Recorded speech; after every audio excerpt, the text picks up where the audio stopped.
Hello, friends. How are you doing today? So I wanted to record a quick video about kind of out-of-state investing, why I stayed in California all these years, tie in, what I'm doing these days with, turning slumlords into pride of ownership rentals, why I believe, full-time employees who have, down payments and credit, but no time should really look at turnkey or what I call pride of ownership rentals because it kind of saves cash in an environment where time might be an issue. So I just thought I'd put together something. I do get lots of questions about the Midwest, about the South. I get lots of questions from California investors about, wow, I can earn double-digit returns out of state. They almost start salivating, and I just wanted to sort of put my thoughts out there, given that I've now repeated this conversation multiple times. So I thought I would build something, a quick presentation and just share my thoughts. I get asked enough that I thought I would go ahead and record something. So with that, why don't we once again see if technology is behaving for us? And it looks like it is. We will go ahead and go into presentation and move this up. Okay. So I think this is like 6 slides, and it kind of, you'll see in a minute, kind of the process I'm going to walk through, but it's really why I created a pride of ownership rental program in California. Obvious answers are that's where my team is. That's where I've been for 15 years. But as you'll see, I think there's a couple of surprising twists about what I do here in California. And again, we'll get into it right here. So kind of the outline, I'll just give you my thoughts on out-of-state investing, both the good and the bad. I think there are some tremendous opportunities out there, but I also think there are some tremendous bad things that could happen. So we'll put that out there. We need to be honest with ourselves and talk about why people look out of state. And by out of state, this could be anywhere, right? If you're in an expensive market where rentals don't make sense, you look out of state. It's sort of everybody's knee-jerk reaction. I do have a saying that says, live where you want and invest where the numbers make sense. So, that kind of screams at least out of area, if not out of state. So I certainly believe in it when you can sort of find the right things, but we'll talk about that. We will talk about why I decided to stay in California. This could be, if I was in New York and I decided to go in upstate New York or other areas, just why I chose to stay closer to home. And obviously over 15 or 16 years, we've had plenty of opportunities to look out of state. But again, why we've chosen to stay. Why I've created this program that I call Pride of Ownership Rentals. I think it's important always for people to realize what I'm trying to do. I'm not trying to grow a company. I don't want employees. But if I do find the opportunity to turn a slumlord property into something that would be a great rental, I'm going to do that. And I think it's important for people to realize what I'm trying to do. And then I thought I would give you a sample deal to look at. We've done, I don't know, nearly 20 deals since I've left work. And by deal, I mean complete, right?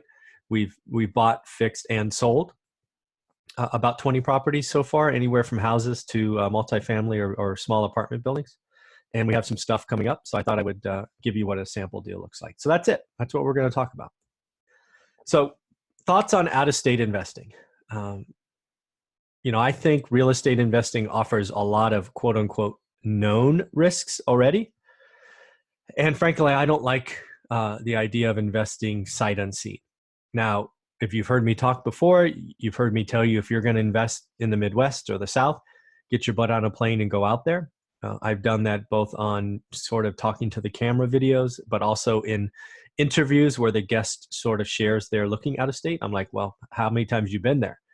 And it's shocking how many times I hear 0 or I don't want to go or, things of that nature.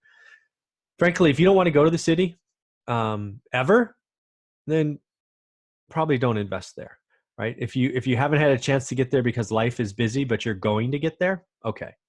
But realize if you never want to go to City X ever because City X is whatever, then your money probably shouldn't be there, is my opinion anyway. I do not believe the high returns offered in Excel spreadsheets. I think Excel spreadsheets lie. I think Excel spreadsheets can be manipulated to provide overly optimistic points of view. I also realize that we are in a very hot real estate market and an economy like we have never seen before. So what happens if unemployment doubles? It goes from 4 to 8. I think there's going to be a lot of towns that look good on paper today that are going to be garbage later.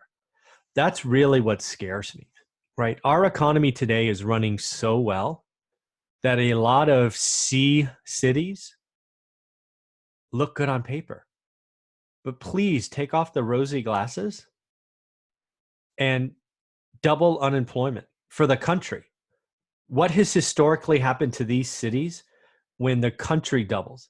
They probably triple or quadruple unemployment, right? That's what we're missing today, folks, is these cities that look good today on paper, they're going to be in so much trouble. And I just feel bad for California or other investors who are looking out of state into these C cities that, through no fault of their own, right? Historically, the last 4 years has been glorious. Oh my goodness. Just remember the business cycle is real, and you're going to be surprised. And unfortunately, I think there's going to be a lot of alligators. And if you know our story, alligators are bad, right? You don't want properties to eat you alive. And I think a lot of people who are buying out of state today are going to lose them because the economy will turn someday. And these C, not even B, right? These C class areas and cities will not be good. Just look at the history. Again, the economy is humming along. Ask yourself what happens to those cities when the recession hits. Manufacturing plants close down, investments shut down. What happens? And most of the cities that I've looked into, and I'm not going to name them because you can look them up, because I don't want to be called out for bashing anybody. Just look what happened to them in the last recessions, and there's a reason why these 2,000 square foot homes are selling in the 40s, right? And they're boarded up and wires stripped, and you have to spend all this money. There's a reason why that stuff happens, and it's going to happen again. And I don't want you to get hurt. The other thing that's important is market cycles help portfolio growth. As we wrote about in our book that you see over my right shoulder, One Rental at a Time, the market cycles in California helped us, right? We were able to track the growth rate up. We watched the affordability index as a warning sign, and then we 1031 into apartment buildings. And then as it crashed, we were aggressively buying. And then when it returns, right, the whole market cycle's up, down, up, down. And if you invest in a state that has that kind of known rise, fall, you can use that as opposed to kind of a stable, slightly up, slightly down market. I like that, right? Because there are early warning signs. And for me, as I write about in the book, the affordability index saved us. And then again, if you're in an area where there is price appreciation and rent inflation, life gets really, really good when you have conservative fixed rate long-term debt. You can refi out, do a cash out refi in 4 to 5 years. You can bank, $100 rental increases, over a couple of 2-3 years. There's just so many things that are upsides when you're investing in a city that is growing, in a state that is growing, and all of these other areas that is pretty valuable. Team and processes are more important than city and properties. And I think new investors get this wrong. Forgive me, I might sneeze in a second. I apologize. So again, what I meant there is when you're looking out of state or out of area, you should evaluate the team and their processes first, and then the city and property second. There are so many investors out there that look at a property and go, "Oh, I like that. It's cute. Oh, it's 1,800 square feet and 60 grand or whatever. I can pay cash for it." And they haven't evaluated the team. They haven't looked at the processes. They haven't done anything like that. So I would tell you, new investors, if you're looking at a state, check yourself first. Evaluate the team first. their processes and procedures, their inventory, what they're doing first, and then the asset would be my strong recommendation. So why do people look out of state? You know, I think there's a lot of people that live in California or other expensive areas that just think they can't do it. I believe that myself when I first started, right? Because we spent a year looking 30 minutes from our house. But what's important is usually if you're willing to drive a couple hours, in our case, 2.5 hours, you can find an area that makes sense. And in our case, we found the 5th largest city in the state of California. It's actually bigger than Sacramento. It's the largest city not on the coast. And it has so many things going for it. And again, as I've said many, many times, we had never been there. I didn't know a soul. And we built an entire team and processes from scratch and the ground up over the last 15 or 16 years. So I would tell you, if you're in another part of the country and you live in one of those expensive areas, pull out a map and look for the big cities around you and see if you can't find something that's closer to you. Because it's a lot easier to get somewhere via the car than it is on an airplane. I think there's the herd mentality. And believe me, I saw this so bad in 2008.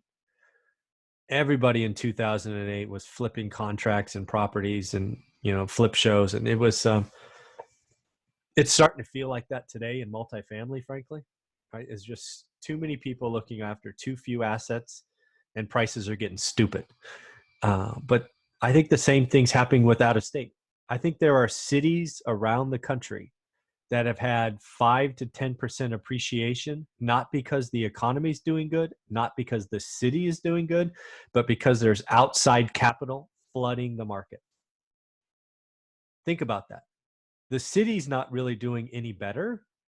However, there's just outside money, some people would call dumb money, coming in to such a degree that they are raising prices. That's unfortunate. Because again, when the business cycle comes, that scared capital is going to run away, and where you had artificial increase, you are going to have painful decreases. And I feel for you if that's what you're doing. Most investors that I have seen don't do very well following the herd, if you know what I mean. Let's be clear. This got me a lot in the beginning, right? I was attracted to cheap. The cheaper, the better. Unfortunately, cheap, as I've now documented in math, talked about in the book, lots of videos here about it. Cheap is not always the right answer. When you have the cash, you have the credit, you can get fixed rate long-term debt that's, sub 6. What are you doing? Why are you buying a property that is so small that you have to pay cash for or get a hard money loan or whatever, and then go fund the repairs? I mean, geez, talk about wasting cash. Cash is scarce. Treat it well, and it will treat you well for years to come. Please don't get attracted to cheap. Cheap has burned me more times than I'd like to mention. And I see it potentially burning a lot of you. And that's unfortunate. The price to rent ratio looks attractive, right? Used to be the 1% rule was, 10 years ago was the thing. Now these Midwest cities and all these syndicators, or not really syndicators, all these turnkey providers are going, oh, I got a 2% property. And just in case you don't know what a 2% property is, let's just say it rents for $800 and you can buy it for $40,000. Let's just say that's not normal. And there may be other factors that would make that not a very good investment. And, again, I got to go back to the economy. The economy we are in is so good right now. There are cities where 40K houses have been 40K houses for decades that are looking good on paper that will be garbage in the next business cycle. And I don't want you to get hurt. Now, again, that's not everywhere. Don't get me wrong. As I said earlier, out-of-state investing can work. I just feel like there's so many people going this path that if I don't say something shocking that causes you to at least question yourself, that you may unfortunately be one of the people in the herd. And then the last one, this is the big one, right? People see the Excel spreadsheets or the PowerPoint slides or the glossy document that says 10%, 12%, 15%. and no risk, no work, right? Fully leased, blah, blah, blah. And again, I've said it before, right? I don't believe in Excel spreadsheets like that. I've owned units. I know it costs 40% to manage them. And it's just, 40% to run them, not manage them, 40% to run them, all the costs, expenses, all of that. And I think some of these things are overly optimistic in an economy that is extremely good. And those don't generally bode well for when the next real estate or recession comes. And I just wanted to put it out there. So why did we stay in California? Frankly, I've said it before. I had a job that took me around the country and the world on an airplane. I think I admitted it in the book. If I didn't, I'll admit it here. I am a horrible flyer. I don't sleep on planes. I feel every bump. I'm a very nervous flyer. And I say that after doing 1,000,000 miles. So I did not want another plane ride to go see my real estate. And I wanted to see, as I was building it, we were down there every other week. And I just couldn't see getting on yet another airplane. So one of the reasons we chose a city we could drive to is, quite honestly, I didn't want to get on an airplane to go see my real estate.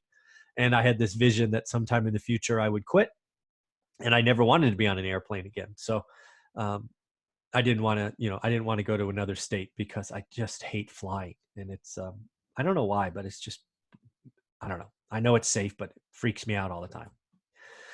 I didn't want the extra unknowns. I evaluated other cities and areas. I've lived in the Bay Area, so I think I've seen snow once here on the ground, and it lasted like 7 seconds.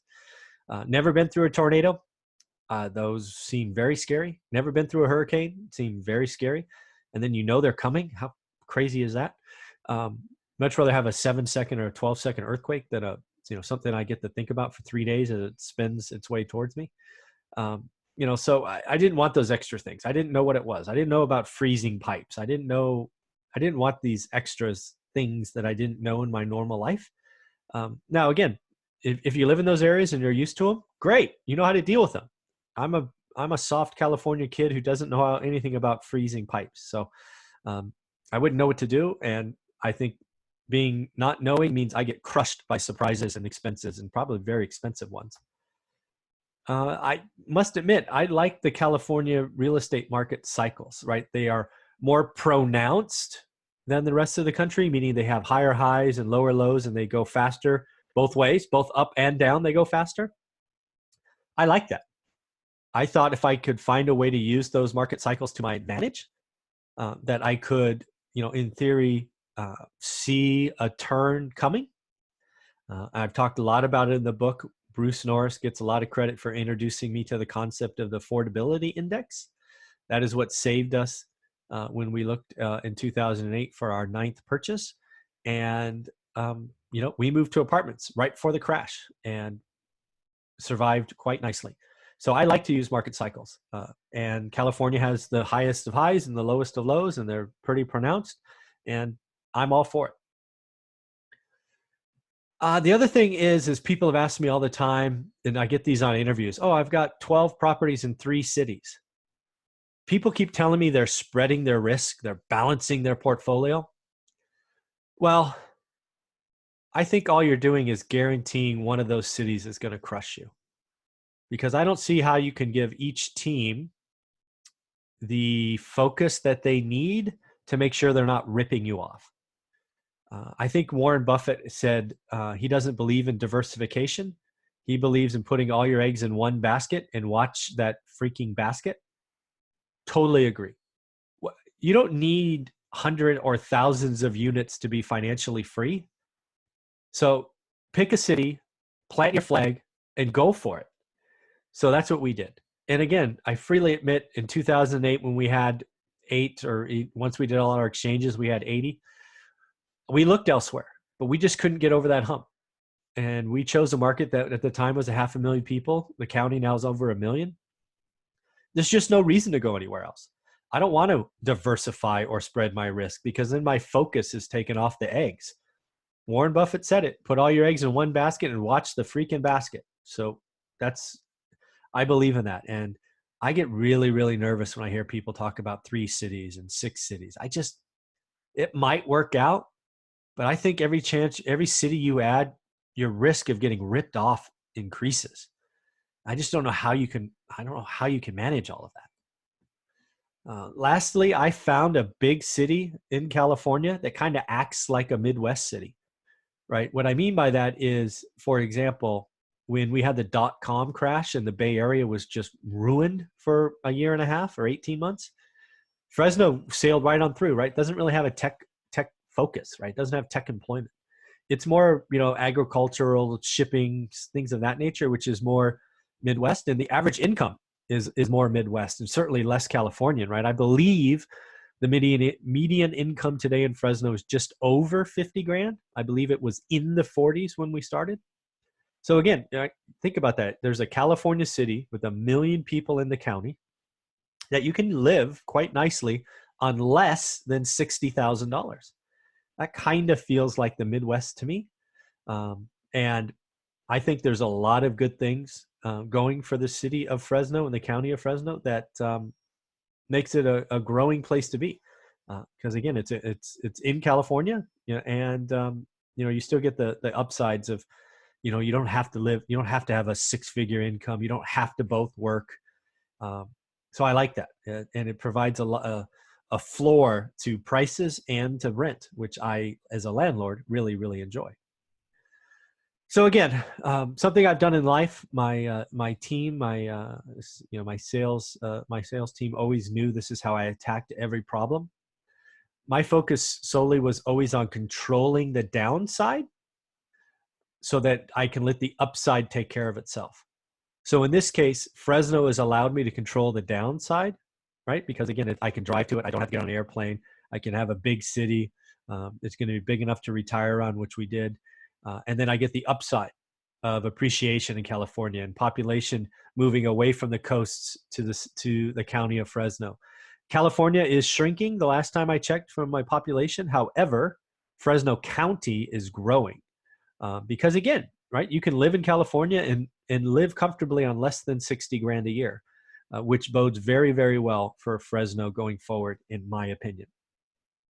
So with all that said, I thought I would share with you, why I create Pride of Ownerships and why I create them specifically in California. I don't think people realize that you can get quality rentals fully remodeled and leased in California for less than 200 grand. Yeah, less than $200,000. Now, it's not the Midwest 80 grand, but it's California real estate for less than 200 grand fully remodeled. I just don't think people believe that. And again, let's not forget, these are easy to get Fannie and Freddie loans on, right? It's not some Midwest city where it's a $50,000 fixer-upper where nobody lends on them because of Dodd-Frank and the costs are too high. FHA will lend on these all day long. Go get your 20% down, 25% down, sub-6 30-year interest rate, and hold for the long term. I wrote about this in my book. I wasted cash on cheap properties, and that still hurts. Our portfolio could be twice as big if I didn't waste cash in the beginning. When you buy a cheap property, not only do you need at least a down payment and closing costs, but you need cash for the make ready. And why would you do that in an environment where you can get sub-6 and maybe some of you sub-5 fixed rate long-term debt? It just doesn't make sense. Finance your make ready. Buy a pretty property that's easy to finance that you don't have to repair. Why buy a property and then spend 20 to 40 grand when you can have just a touch more down payment and have zero make ready? That's how you maximize the use of your cash. And that's where I made a mistake in the beginning.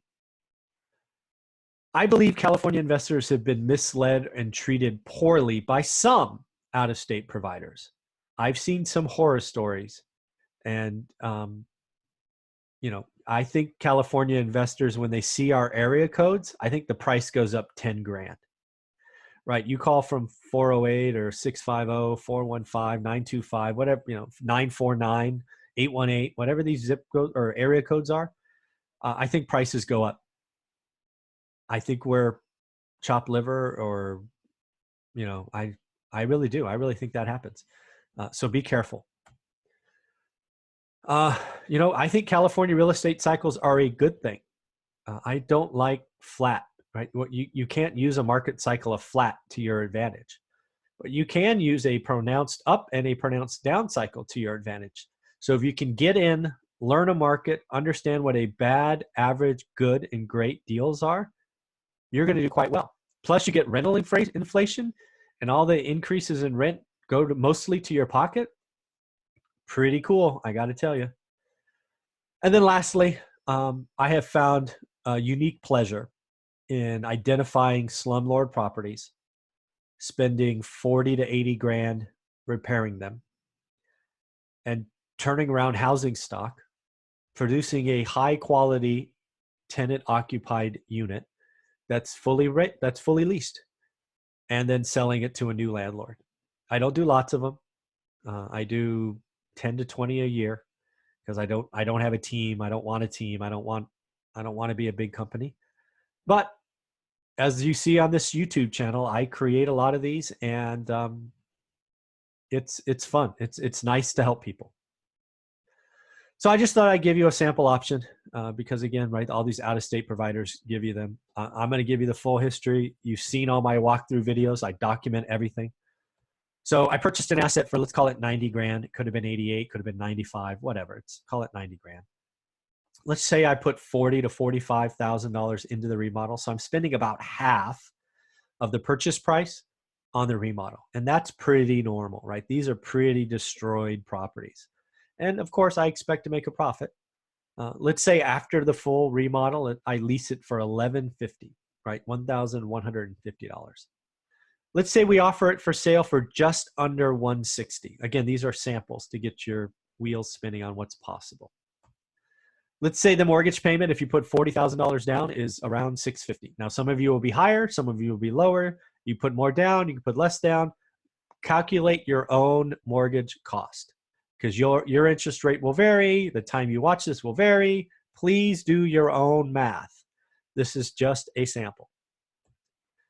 Let's just say there's $300 in other expenses, taxes, insurance, property management, reserves for repairs, reserves for vacancies, all those things, right? Total cost of approximately $300. That, if you do your math, right, $650 plus $300, right? I'm not including mortgage pay down. I'm including all the cash costs.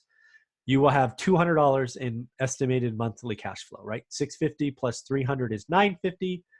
$950 subtracted from $1,150 is $200. That's how I got the $200. So nobody thinks I'm pulling a fast one. If you follow my model, if you take my course, that's a 6% yield. How do I get that? Well, you take 200 times 12. That equals 2,400. And in this case, I took the 2,400 divided by 40,000, which was my down payment. That's very simply 6%. You have to that turns into a decimal, 0.06. You times that by 100% to make a percentage, and it becomes a 6% yield. And again, in this sample, you are getting a 6% yield in California, which I think most people would find surprising. And again, it's a house, and houses give you the most options. They're easiest to sell. They're easiest to liquidate. They have rental inflation. They have rent increases, all these other things. So again, this is just a sample. Your variables will vary based on down payment, interest rate, when you watch this, the price of the asset, right? This is just a sample.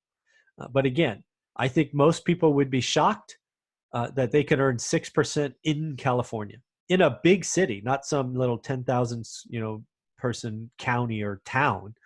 This is in the 5th largest city in California, the largest city not on the coast. It's bigger than our state capital of Sacramento as far as in population. So lots of good things, lots of things are possible. And I think people, if you're interested in out of state, I think you should give this a look. I think you'd be surprised if you could drive to an asset once or twice a year. You'd be much happier. And if you have any questions about this or you want to understand the math, I've included my email here. It's just mzuber@onerental@a-time. I really believe that if you're looking out of state or if you're looking to add rental properties, you have a full-time job, you have no time, I really believe you need to look at this Pride of Ownership program because I think a 6% return in California with the appreciation and rental inflation and the ability to have a house and the flexibility of multiple exits is pretty cool. So I just wanted to record that for you. I hope that made sense. It is a lot of fun creating these programs. However, I do this YouTube video to help people, and based on the number of California-based speaking engagements I've had here recently, I'm really nervous about all the out-of-state talk I have. I really think people are not catching on that the economy is so good right now that areas that are C class may look good today, but if the economy turns and unemployment goes from 4 to 8, those go back and look at your research. What were they doing when the nation was at 8%? Some of these places were 12 and 15. I don't want you to get hurt. I think a lot of the out-of-state investors today will look good on paper for maybe a year and a half. Then the economy turns and you're going to be crushed. And I don't want that for you. So I wanted to record this video. I hope it made sense. If you have questions, leave a comment below. Love to hear from you. And if you want to understand what I'm doing in Fresno, go ahead and email me at mzuber@onerentalatatime.com. Have a great day.